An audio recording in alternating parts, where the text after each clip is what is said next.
আমার কলিজার ভাইয়েরা, রাসূল করিম সাল্লাল্লাহু আলাইহি ওয়াসাল্লামের ব্যাপারে আল্লাহ পাক বলছেন ওয়া দাইয়ান ইলাল্লাহি বিইজনিহি ওয়া সিরাজাম মুনির। নবী গো, আমি আপনাকে একটা চেরাগ রূপে দুনিয়াতে পাঠিয়েছি। চেরাগ, কুফি। চেরাগের বাংলা হলো কি? সিরাজাম মুনিরা, মানে কুফি। কুফি এটা সূর্যের সাথেও তুলনা আল্লাহ দেয় নাই।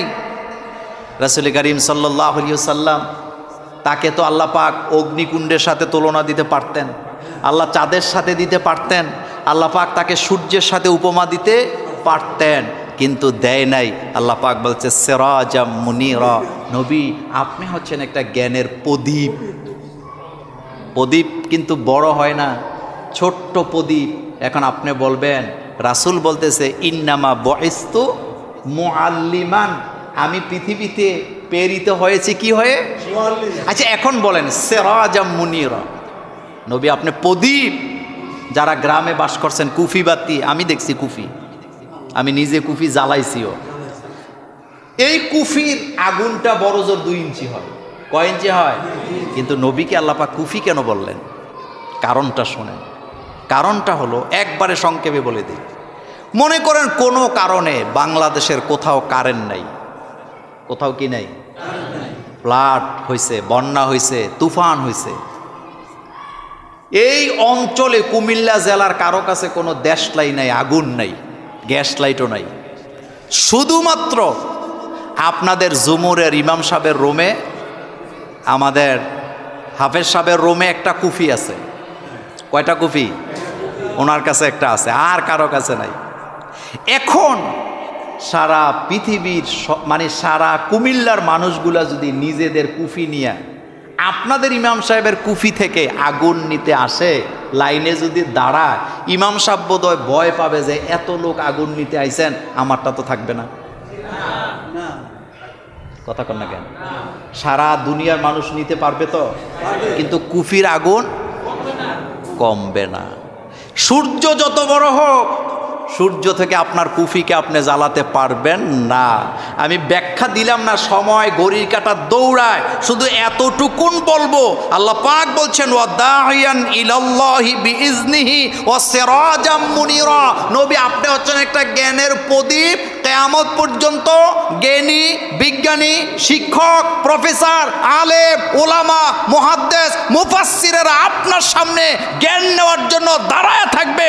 কিয়ামত পর্যন্ত আপনার জ্ঞান ভাটা পড়ে যাবে না। রাসূলের এক একটা সুন্নাহ নিয়ে পৃথিবীর বিভিন্ন বিশ্ববিদ্যালয়ে এখন গবেষণা হচ্ছে।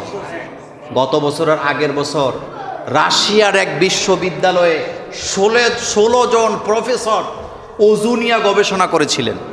কি নিয়ে? সেই গবেষণা বিশাল গবেষণা।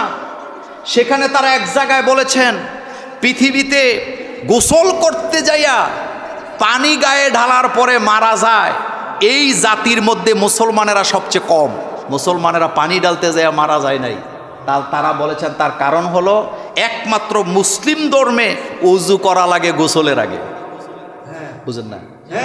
তারা বলেছেন যে যখন গোসল করতে যায়, যাওয়ার পরে যারা ডাইরেক্ট পানি মারে তারা হার্ট অ্যাটাকে মারা যায়। আপনি গুগলে ঢুকলে এই গবেষণাটা পাবেন।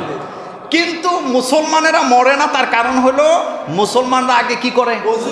তো ওযু করতে যায় সে আগে পায়ে, মুখে, হাতে পানি দেয়, এরপরে মাথা যে মাসে করে, ওই পানিটার কারণে তার শরীরের পুরা রক্ত প্রবাহটা স্বাভাবিক হয়ে যায়। আল্লাহ রহমতে তারা হেফাজতে থাকে। রাসূলের প্রত্যেকটা সুন্নাহর ভিতরে বিজ্ঞান আছে না নাই? আচ্ছা বলেন তো, নাক পরিষ্কারের কথা রাসূলের আগে আর কেউ বলছে? আমি আপনাকে 98 থেকে 150 হাদিস দিতে পারবো। রাসূল বারবার বলছে বাইরে থেকে আসলে নাক পরিষ্কার করো। এখন বিজ্ঞান বলতেছে আমরা যখন বাইরে যাই তখন নাক যে টানি, দুনিয়ার যত পলিউশন আছে, রোগ ব্যারাম, ধুলা বালি সব কনে আটকায়। কথা কর না কেন?